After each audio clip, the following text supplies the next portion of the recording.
a vossa palavra, Senhor, me faça profeta do amor.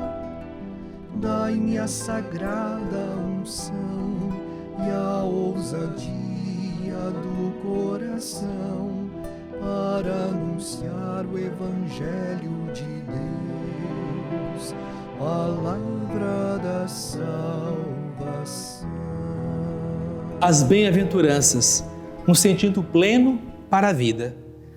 Caros irmãos e irmãs, as leituras do quarto domingo do tempo comum propõem-nos uma reflexão sobre o reino e a sua lógica.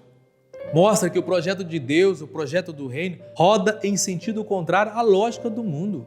Nos esquemas de Deus, ao contrário dos esquemas do mundo.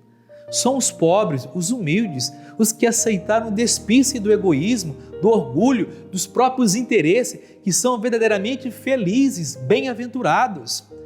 O reino é para aqueles que se abrem à graça e ao chamado de Deus. Na primeira leitura, o profeta Sofonias denuncia o orgulho e a autossuficiência dos poderosos e convida o povo de Deus a converter-se à humildade e à simplicidade.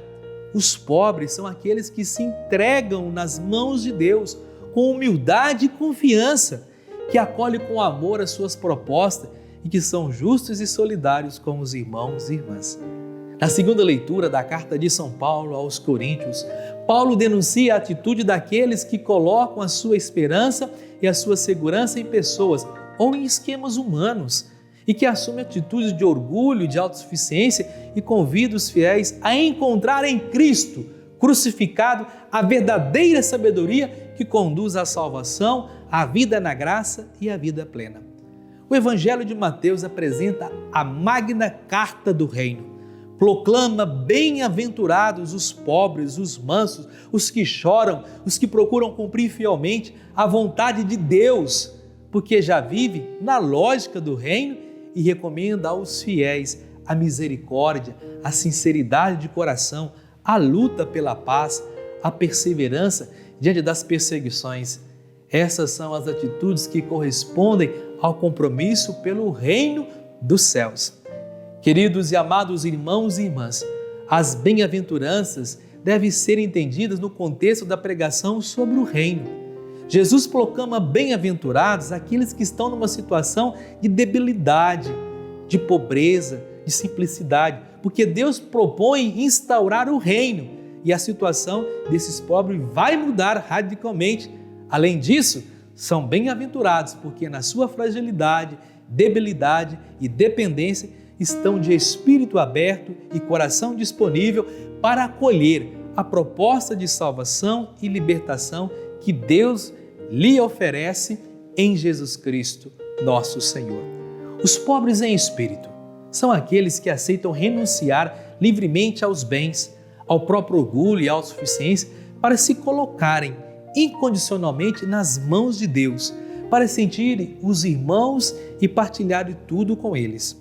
Os mansos não são os fracos, os que suportam passivamente as injustiças, os que se conformam com a violência orquestrada pelos poderosos, mas são aqueles que recusam a violência, que são tolerantes e pacíficos, embora sejam muitas vezes vítimas dos abusos e prepotência dos injustos.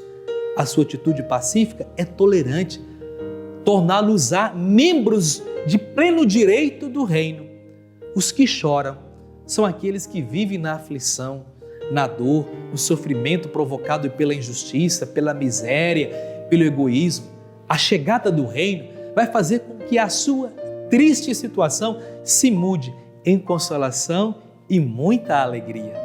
A quarta bem-aventurança proclama: felizes os que têm fome e sede de justiça. Provavelmente a justiça deve entender-se aqui em sentido bíblico, isto é, no sentido da fidelidade total aos compromissos assumidos para com Deus e para com os irmãos. Jesus dá-lhes a esperança de verem essa sede de fidelidade saciada no reino que está bem próximo.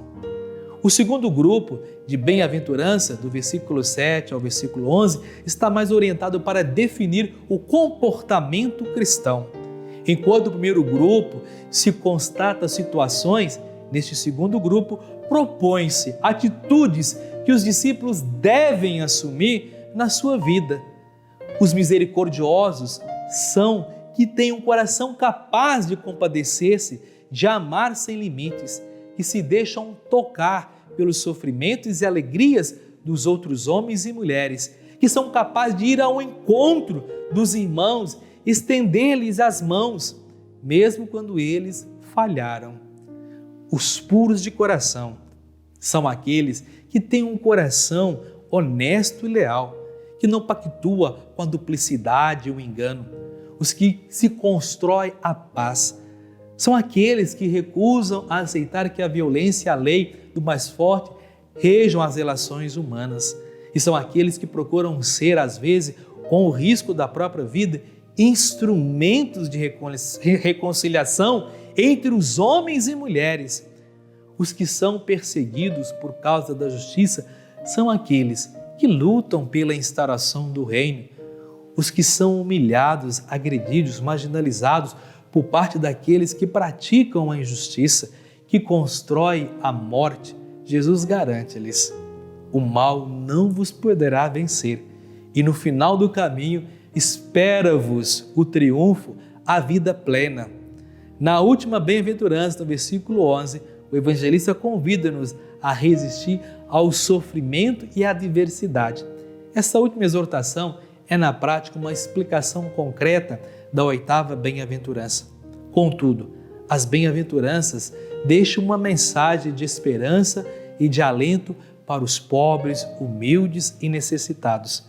Anuncia que Deus os ama e que está do lado deles.